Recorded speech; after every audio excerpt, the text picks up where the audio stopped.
que en el versículo 3 vimos, pero tú eres santo, tú que habitas entre la alabanza de Israel. Y estuvimos hablando acerca de la santidad. Vimos como si David dijera, estoy mal, estoy completamente, me siento abandonado por ti, te siento muy lejos de mí, no encuentro reposo, pero a pesar de eso, yo hablo contigo, o sea, yo clamo a ti, y sé que aunque yo esté en una situación así, yo sé que tú eres santo, yo sé que tú eres santo.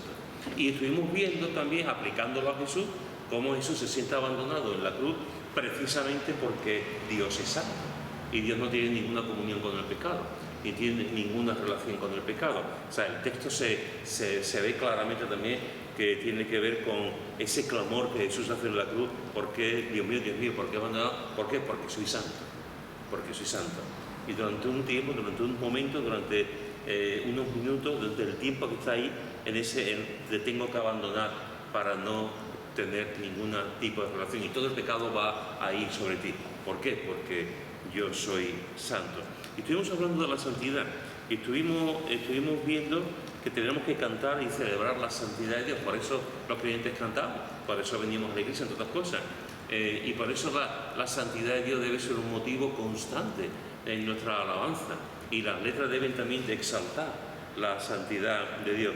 También vimos que los santos tememos a Dios, los santos temen a Dios, no con un temor paranoico, no con un temor esquizofrénico, no con un temor terrorífico, pero sí con un temor de respeto, de santidad, de saber que no podemos coquetear. Dios no es nuestro amigo, Dios es Dios, Dios es Dios. Es nuestro amigo, él mismo dice: si hacéis lo que yo os digo, ¿no? Pero esas relaciones como lo que hoy en día hace ya unos años se dice que los hijos son amigos de los padres. No es cierto, los padres son padres y no son amigos, por muy bien que se lleven, que así debe ser, pero los padres siempre son padres. Pues con el Señor tememos a Dios con un sentido de respeto y de reverencia. Vimos que la santidad de Dios también está en medio de nosotros, que lo vimos en Isaías. Y vimos también la semana pasada, hace 2 semanas, vimos que los demonios saben que Jesús es santo. Y vimos cuando Jesús iba a echar fuera a un demonio, y el demonio le dice: yo sé quién tú eres, ¿no? Al hombre: yo sé quién tú eres el santo de Dios, ¿no? Y así que vimos que los propios demonios conocen no solamente a Dios, porque conocen a Dios, tienen fe, aunque no es una fe salvífica. Es una fe de conocimiento. Ellos estaban ahí cuando Dios lo creó, como para no creer en Él, pero no es una fe de confianza absoluta en Él. Y vimos que los demonios saben que eso es santo, saben y lo dicen. Vimos también que la santidad de Dios significa que tenemos que estar libres, que la santidad de Dios significa que Dios está libre de todo mal. En Dios no hay mal. Si en Dios hubiese algún tipo de mezquindad, algún tipo de mal, algún tipo de mentira, algún tipo de soberbia, algún tipo de rencor, dejaría de ser Dios. En Dios no hay ninguna maldad. Vimos también que la santidad de Dios es absoluta, y esa santidad debe de servirnos de consuelo y de seguridad, saber que Dios es absolutamente santo. Y si recordáis, leí una frase de un autor que dice: es menos injurioso para Dios negar su existencia que negar la pureza de su ser. Lo primero hace que no sea Dios. Lo segundo lo convierte en un Dios deformado, carente de amor y detestable. El que dice que Dios no es santo dice algo mucho peor que el que dice que no hay Dios. Y después vimos también que porque Dios es santo, aborrece el pecado. Vimos algunos textos sobre esto, y también vimos que nuestro lenguaje tiene que ser santo, vimos que nuestro pensamiento tiene que ser santo, y también vimos que nuestra forma de vestir también tiene que ser santa. Eso es alguna de las cosas que vimos hace 2 semanas. Y fijaros que en los versículos 4 y 5 del Salmo, el salmista sigue diciendo: en ti esperaron nuestros padres, esperaron y tú los libraste, clamaron a ti y fueron librados, confiaron en ti y no fueron avergonzados.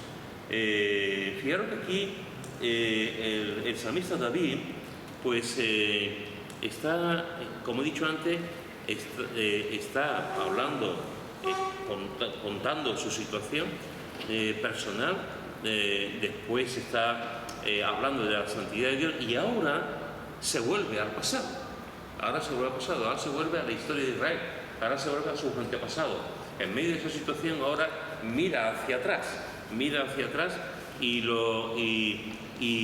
fijaros que en 2 ocasiones nos dice que sus antepasados esperaron, versículo 4, en 2 ocasiones se dice esperaron, una se dice que clamaron, versículo 5, y en otra ocasión también, versículo 5, dice que confiaron. En 2 ocasiones habla de que esperaron, en una ocasión habla de que clamaron y en otra ocasión habla de que confiaron en el Señor.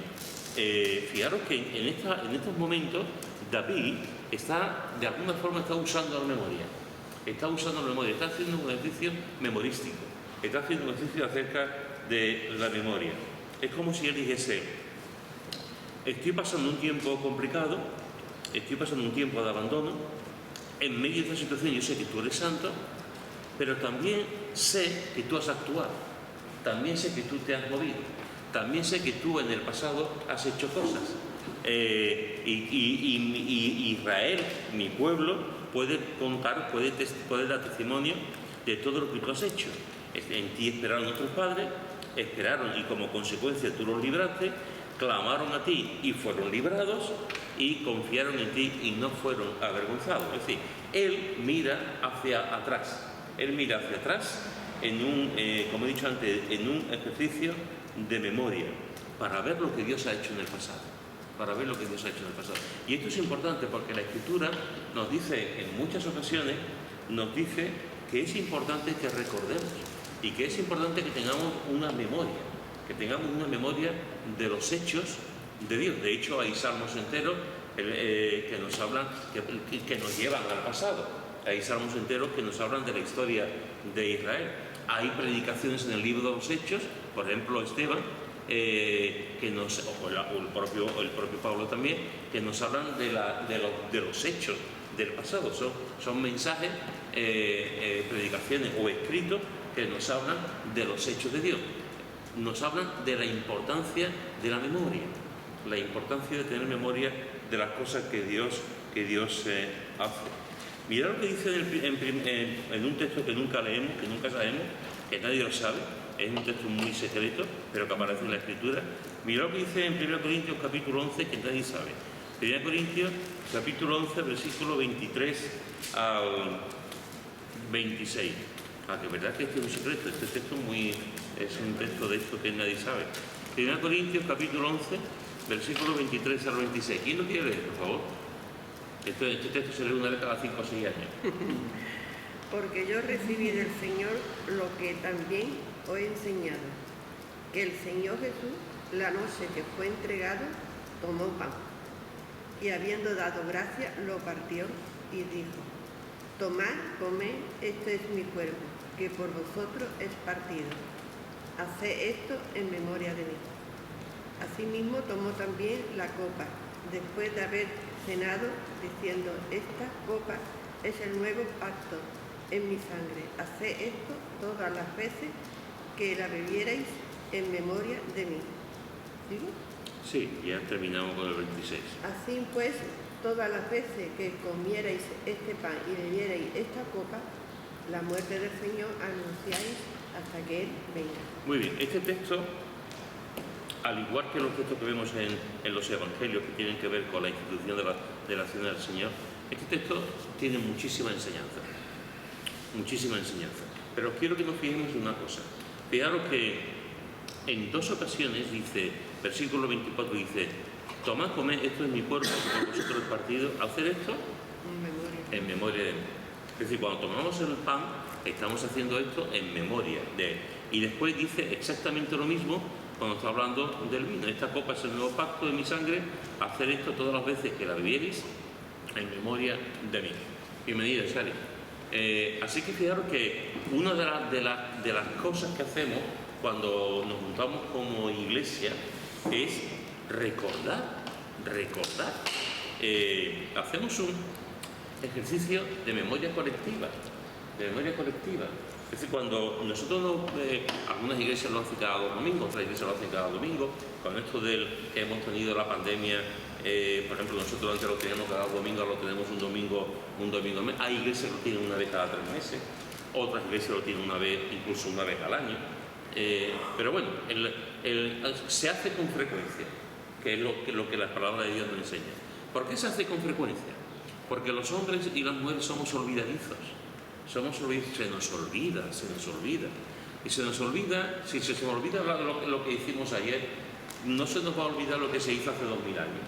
Y hace 2000 años lo que ocurrió fue algo que cambió el rumbo de la historia y cambió nuestras propias vidas, que fue el sacrificio de Cristo en la cruz, su muerte y su resurrección. Entonces, cuando nosotros nos juntamos como iglesia, una de las cosas, aparte de anunciarlo, aparte de tener comunión los unos con los otros, aparte de proclamar que va a venir por segunda vez, como dice el texto y tal, una de las cosas fundamentales por las que Jesús lo instituye es para que tengamos memoria.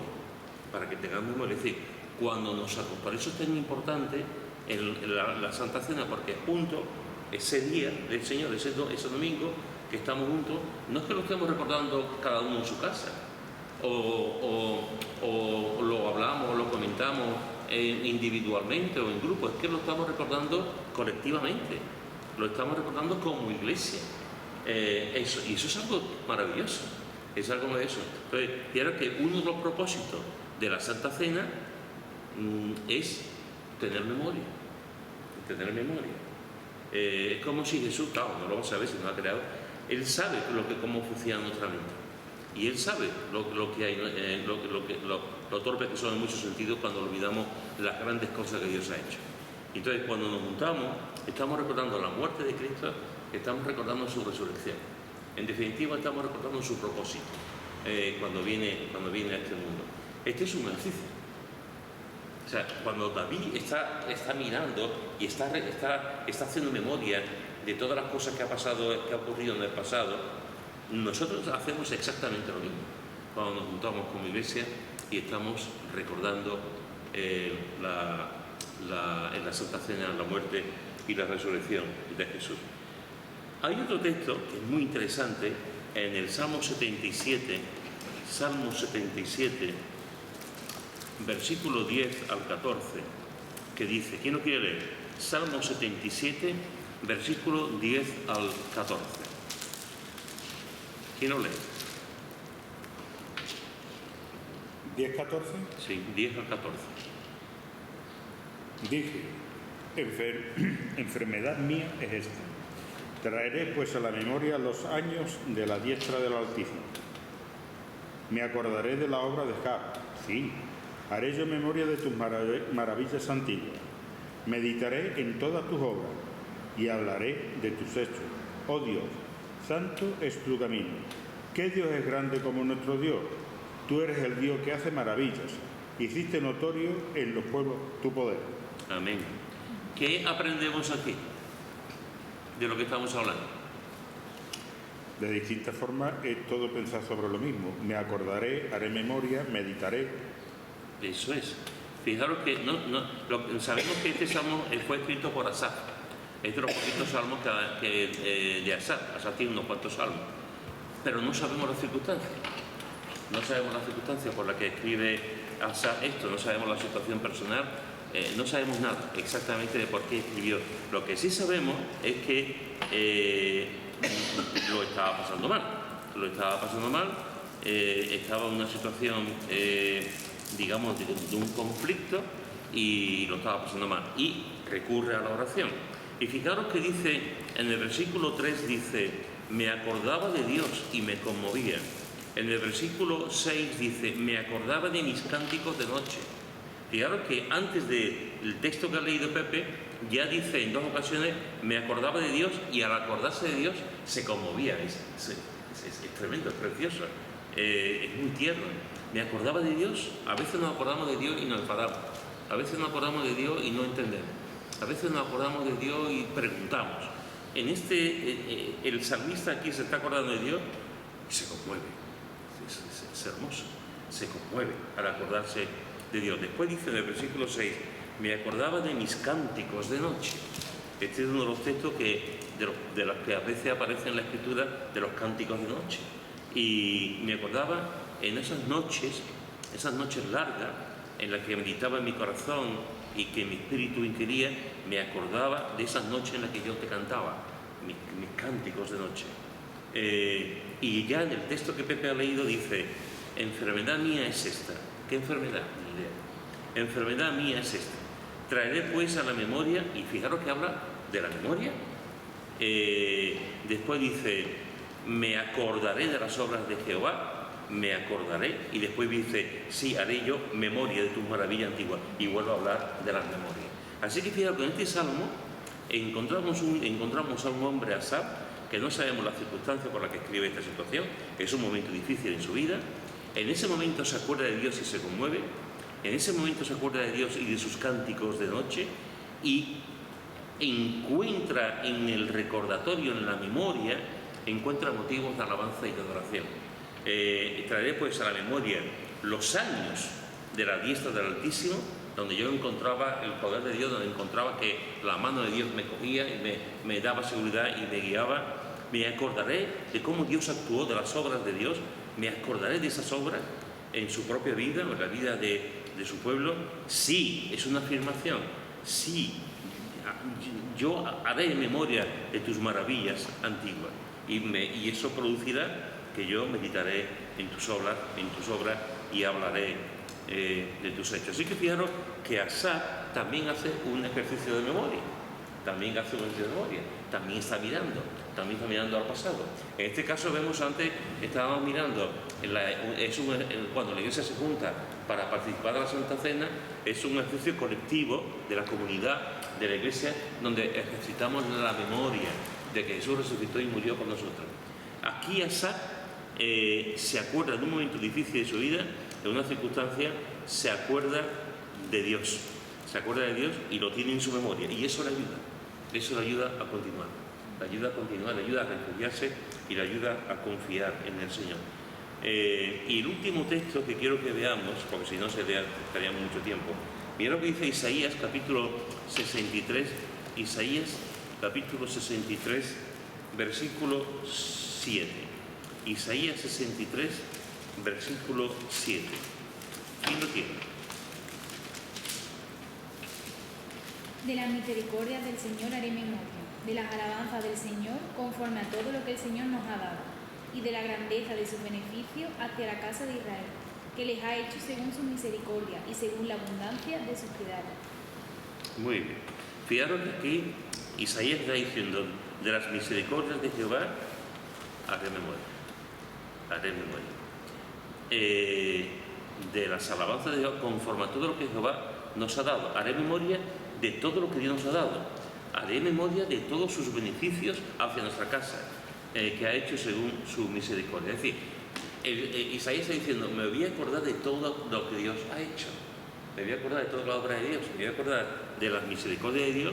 Me voy a acordar de todo lo que nos ha dado, y me voy a acordar de todos los beneficios que Él nos ha dado. En los tres textos vemos la importancia de recordar.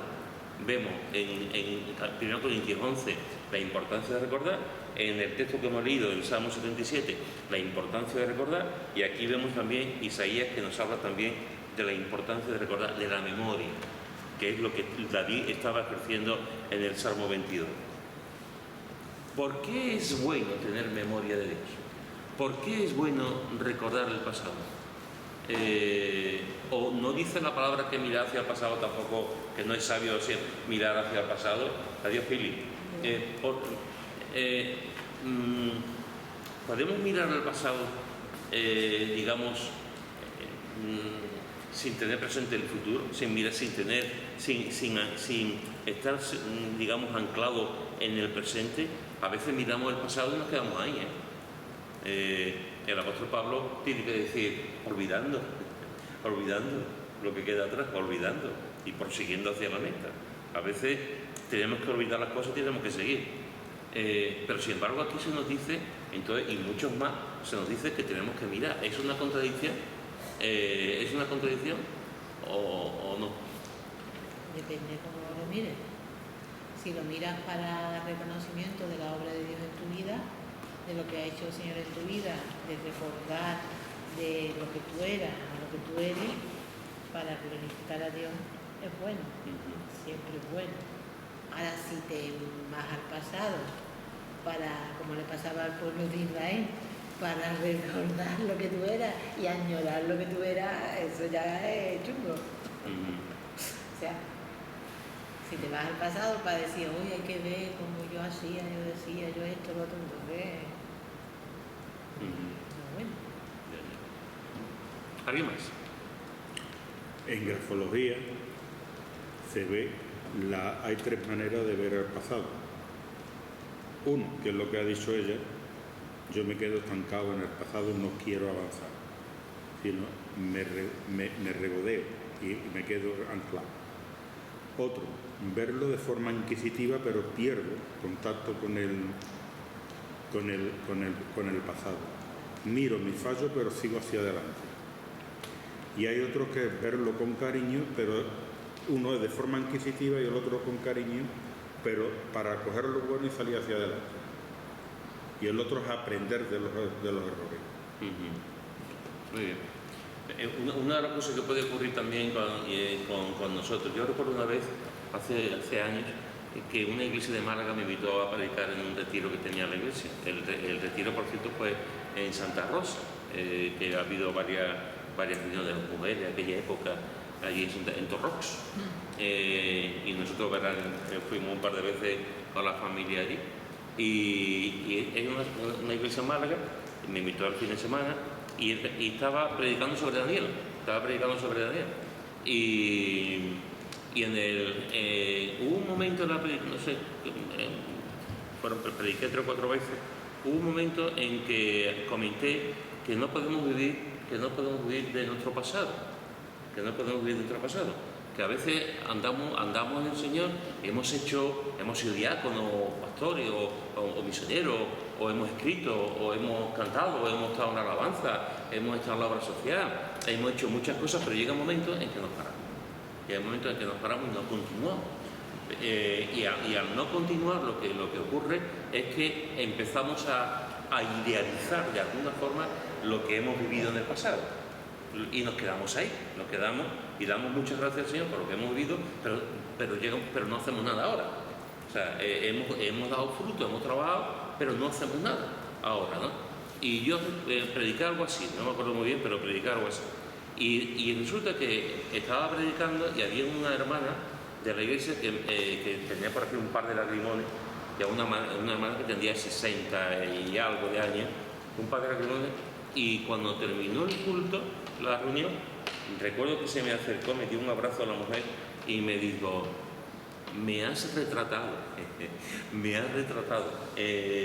dice, porque yo soy así, o sea, yo he hecho muchas cosas en esta iglesia, o sea, yo he sido uno de los líderes de la iglesia, he visitado, he organizado, he hecho tal, dice, pero ya llegó un momento en que me paré y no he vuelto a hacer nada más, y me quedo con el pasado. Y ella me comentó, y en la predicación Dios me ha dicho que no me cuelgue medallas del pasado. El pasado es, que hay que seguir continuando la batalla y que hay que seguir sirviendo y trabajando. Entonces, es verdad que a veces pensamos en el pasado y decimos, bueno, yo ya he cumplido, yo ya he hecho esto, o por algo no continúo, que puede haber muchos motivos. Pero eso es una cosa. Y otra cosa es cuando miramos al pasado y vemos lo que estamos viendo en todos estos textos, como tú has dicho también antes, y miramos lo que Dios ha hecho. Y lo que Dios ha hecho es muy grande. Lo que Dios ha hecho en nuestras vidas es muy grande.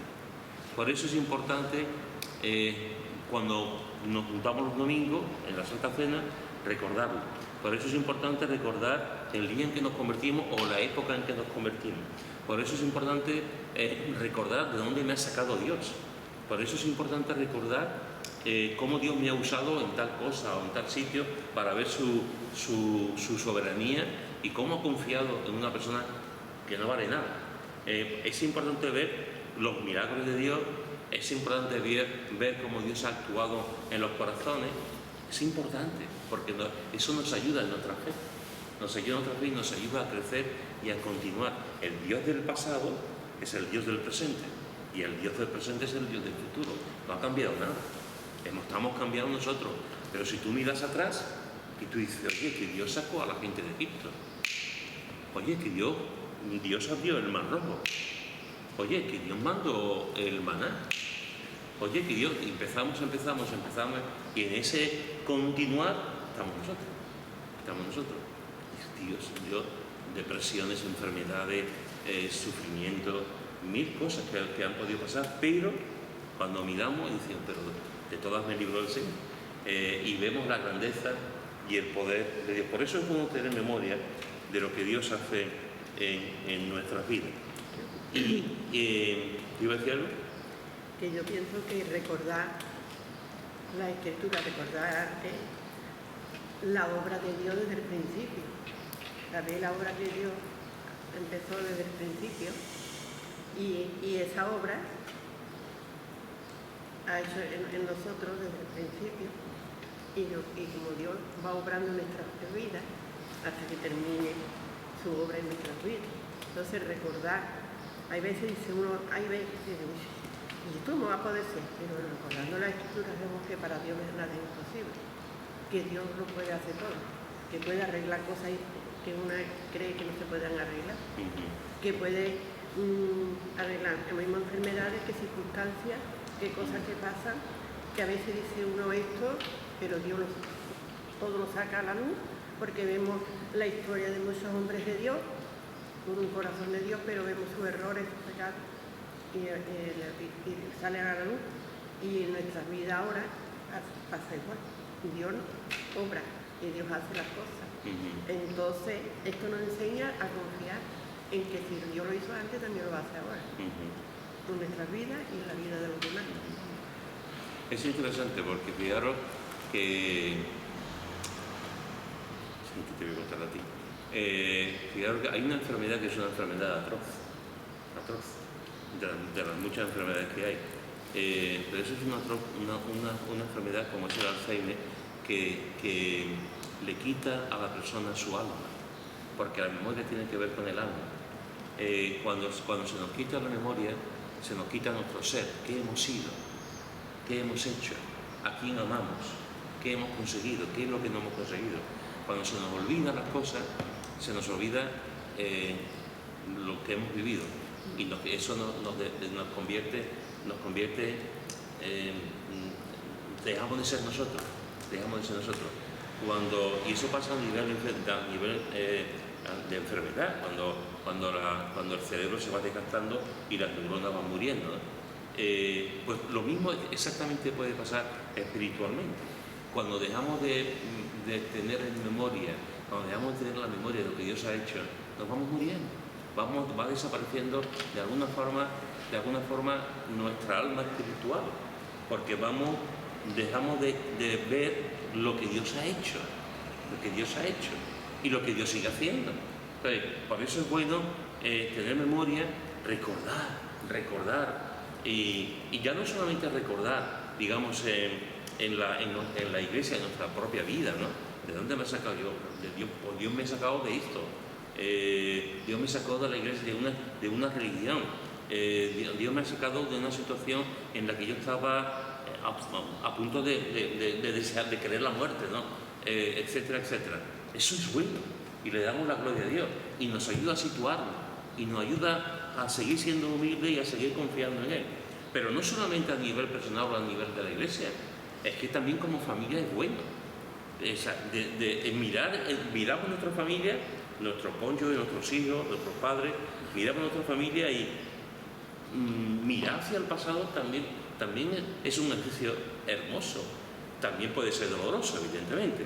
Cuando miramos al pasado y miramos que a lo mejor la situación que hemos vivido, el cónyuge con el que hemos estado 15 años, pues ya no estoy, porque se ha ido con uno, o con una persona, o porque han pasado mil cosas, porque nuestros hijos están de determinada forma. Pero cuando tú miras a tu hogar, también es un momento, también un motivo de dar gracias, de ver hasta aquí estábamos y estamos aquí. Aquí estábamos aquí.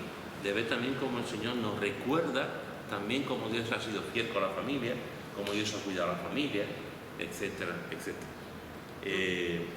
Estoy acordando de donde hay un versículo donde el pueblo de Dios dejó de recordar la enseñanza de Dios, la palabra, y pasaron una generación y otra, y toda esa generación no conocía a Dios, porque los mayores dejaron de recordar la obra de Dios, ¿no? Y entonces los jóvenes no recibieron nada. Si nosotros como mayores no vivimos lo que Dios nos enseña, ¿qué le vamos a dar a los jóvenes? Eso en Jueces lo encontramos, en Jueces, y Hebreos es una copia también de esta situación. Sí, ¿no? No, también. Que una cosa que a mí me ha ayudado mucho es subrayar cuando el Señor me ha tocado con algo concreto en mi vida, en lo que en esas circunstancias está pasando y está viviendo la palabra, me ha ayudado mucho el subrayar esos versículos y ponerle fecha. Entonces, ¿qué pasa? Que ponerle fecha, incluso anotaciones, porque cuando yo después abro la Biblia y vuelvo a leer, recuerdo el por qué yo tengo subrayados esos versículos y recuerdo qué estaba pasando en ese momento. No siempre, pero siempre tengo mis anotaciones y entonces digo, este versículo el Señor me lo dio por esto, en este momento, en esta circunstancia, y me ayuda a poderle dar gracias por lo que ha hecho y por lo que hizo, o sea, que trae a mi memoria, o sea, me ayuda mucho, me ha ayudado durante mi vida. Yo creo que todas mis Biblias han estado subrayadas y con anotaciones, poniendo cositas, porque me han ayudado después a recordar, a poder revivir que estaba yo viviendo en ese momento y que ese versículo cómo me tocó y cómo me ayudó, y entonces me ayuda para poderle dar gracias al Señor, ¿no? Nuevamente por lo que pasó en aquel momento. Y después hay una cosa que es un poquito liosa. Es un poquito liosa, pero no sé si lo voy a poder poner bien. No sé si lo voy a poder poner bien. Y es que es bueno recordar lo que el Señor ha hecho en tu vida, trayendo a la memoria todas estas cosas, pero no podemos seguir viviendo espiritualmente de esa espiritualidad que hemos vivido en ese tiempo. Sí, es lo que lo he dicho hace un ratito. O sea, que yo recuerdo un tiempo en el que venían a mí, yo vivía tirando de en Jeremías había una especie como de cosas que echaban agua y estaban ahí tirando de eso, y eso se llegó un momento que se secó y ya no había para sacar. Entonces debemos de estar en continua renovación de nuestro entendimiento para que nuevamente el Señor pueda seguir haciendo una obra de regeneración en nuestra vida. O sea, no puedo seguir tirando del pasado en cuanto a lo que he vivido espiritualmente, sino que mi mente tiene que estar siendo renovada con cosas espirituales, nuevas cosas espirituales, para seguir avanzando espiritualmente. O sea que a veces a lo mejor estamos estancados espiritualmente en una circunstancia espiritual de ese momento, pero nuestras miras son: sigo avanzando espiritualmente, sigo recibiendo de Dios nuevas cosas, sigo teniendo capacidad de que el Espíritu Santo trabaje en mi vida a través de la lectura de la palabra y renovando mi mente en cosas nuevas espirituales. Así es, así debe ser. No tengamos los pozos secos, sino los pozos llenos de agua. Fijaros también, hermanos, que como dice David en el Salmo, dice, volviendo al ejercicio de memoria que hace, dice, en los versículos que no hemos leído antes, 4 y 5, dice, y vuelve a la historia de Israel, su pueblo, dice, en ti esperaron nuestros padres, en ti esperaron nuestros padres. Y él, David, se queda ahora mirando y eso le anima, le ayuda a continuar adelante, a continuar, porque él piensa y se acuerda de cómo sus antepasados esperaron, supieron esperar. En ti esperaron nuestros padres. Hay un texto que es, antes ha dicho Pepe que hoy ha sido el día que ha terminado el libro de Job. Hay un texto en el libro de Job que es de los muchos que hay, impresionante, pero este texto es, mira lo que dice en Job capítulo 13, versículo 15. Job capítulo 13, versículo 15. ¿Quién lo tiene? 13. Capítulo 13, versículo 15.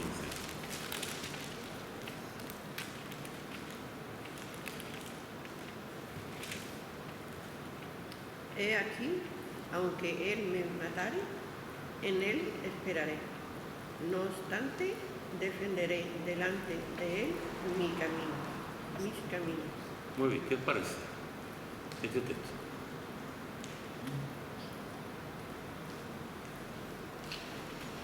¿Se puede tener más fe? Pero es que hay aquí dos cosas. He aquí, aunque él me matare, en él esperaré. Él confía, en este caso, en la justicia de Dios. No obstante, defenderé delante de él mis caminos. Pero ten en cuenta de que al principio del libro dice varón justo delante de Dios.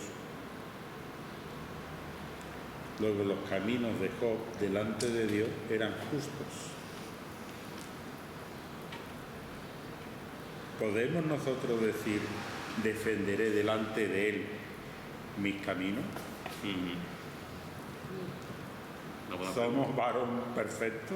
Ya. Sí. Sin embargo, él, a pesar de toda la situación, él se considera justo.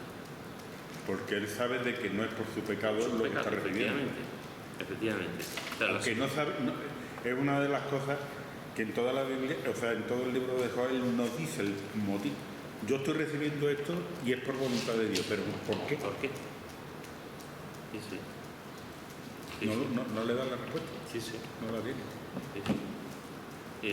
Es tremendo. Y sin embargo, está viviendo eso y él es capaz de decir, aunque él me matare, aunque yo no entiendo lo que está ocurriendo, aunque yo sé que soy justo, aunque yo se lo voy a comentar, pero voy a hablar con él, aunque él me matare, en él esperaré.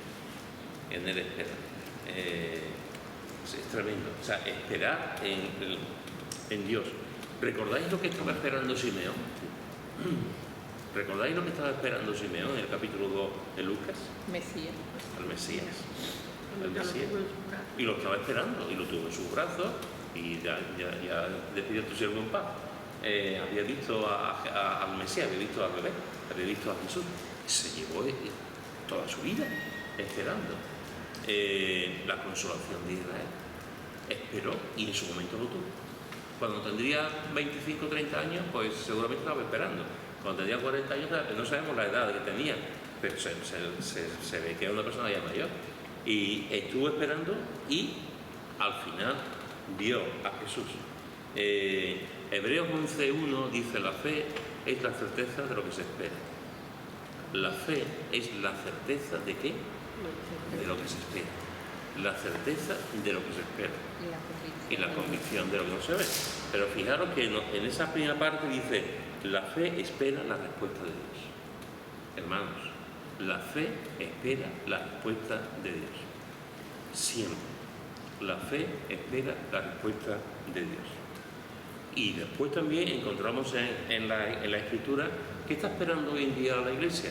Pues la Iglesia, una de las cosas que está esperando es que Cristo venga por segunda vez.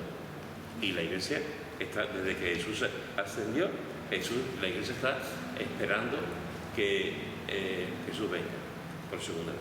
La pregunta quizás sería para nosotros, con esto voy a terminar, sería, ¿y nosotros qué estamos esperando? ¿Qué estás esperando tú en tu vida? Le estamos recordando todos los días, preparándonos, como decimos las 10 virgenes. ¿Estamos esperando la segunda venida de Cristo vigilante? Eso es una buena pregunta. ¿Estamos esperando vigilante como las vírgenes? ¿Estamos anhelando? ¿Estamos ayunando? ¿Qué estás esperando? Pues fijaros que yo no sé lo que tú estás esperando. Cada uno tiene que saber lo que tiene que esperar. Pero si tú esperas la respuesta de Dios a una oración, espérala. Si tú estás esperando que tu hijo te conozca a Cristo, espéralo. Si tú estás esperando que las cosas vayan a cambiar para bien, espéralo. Entonces, cada uno de nosotros tiene cosas que esperan. Tenemos que aprender a esperar. La espera nos da paciencia. La espera nos ayuda a crecer. La espera nos ayuda a no ir corriendo. La espera nos da madurez. Lo que David está haciendo aquí es, igual que mis antepasados esperaron, igual que Israel esperó y pasaron cosas, David está diciendo, yo tengo que esperar también. En medio de la situación que estoy viviendo, tengo que esperar. Porque Dios, no solamente, Dios en todas cosas, aparece en la espera. Siempre aparece. Cuando lo estamos esperando, siempre aparece. De una manera o de otra, siempre aparece. Entonces, tenemos que aprender a esperar como Job, tenemos que esperar a esperar como Simeón, tenemos que esperar, como dice el autor de Hebreo, esperar en fe. Y en los sueños, en las cosas, en las ideas que cada uno de nosotros pueda tener, tenemos que aprender a esperar, porque todo llegará en nuestro momento. Yo me estaba acordando de Abraham. ¿Sí? De Abraham, que Qué buen ejemplo. lo ofreció, que iba a venir y esperar, tantos años esperando. Pero no era, Sara no tenía la misma cosa de esperar, por eso hizo lo que hizo, ayudarle. Yo digo muchas veces que fue el primer vientre de alquiler. Sí, pues. Entonces ahí tenemos que, bueno, que él sí, pero Sara ya no. Entonces teníamos, es lo que pasa, que podemos ver, ¿no? Con esa fe de saber esperar, y otras queremos cortar por medio. Pues en esta tarde podemos salir de aquí diciendo, ¿qué estoy esperando? ¿Qué hay en mi mente, en mi corazón, que está esperando en los últimos tiempos, en los últimos meses, en los últimos años? ¿Qué estoy esperando? Pues para David fue una ayuda. Porque él mira atrás y dice, esta gente esperaron tal cosa y ocurrió. Y le ayuda en la fe. Entonces, esperemos, y miremos hacia el pasado. Miremos también todas las cosas que ocurrieron en nuestra vida. Ahora conmigo a vosotros, mirar atrás. Es una situación difícil en tu vida, complicado, como dijiste el otro día, complicado. Pues mira, tú igual, mirar atrás y mirar ahora. Eso es una bendición. Y cuando miramos atrás, hermanos, y vemos la obra de Dios, es para ponernos de rodillas, tirando del suelo y darle la gloria a Él. En todo momento, darle la gloria a Él. Y saber esperar. Esperemos en Dios porque el propósito de Dios no ha terminado con nosotros. Hasta el último hálito, cuando llegue al último minuto de vida que tengamos, que ya estaremos con el Señor cuando lleguemos a Él, pero de mientras, su propósito siempre estará ahí y nos seguirá ayudando y nos seguirá fortaleciendo y nos seguirá respondiendo en la espera. Y seguiremos aprendiendo en la espera y seguiremos madurando en la espera y confiando en la espera. Y llegará un momento en que el sueño que tenemos, lo que tenemos, la oración que llevamos años orando, lo que tenemos en nuestro corazón llegará, esperemos. Y miremos hacia atrás para ver la obra preciosa de Dios. Amén.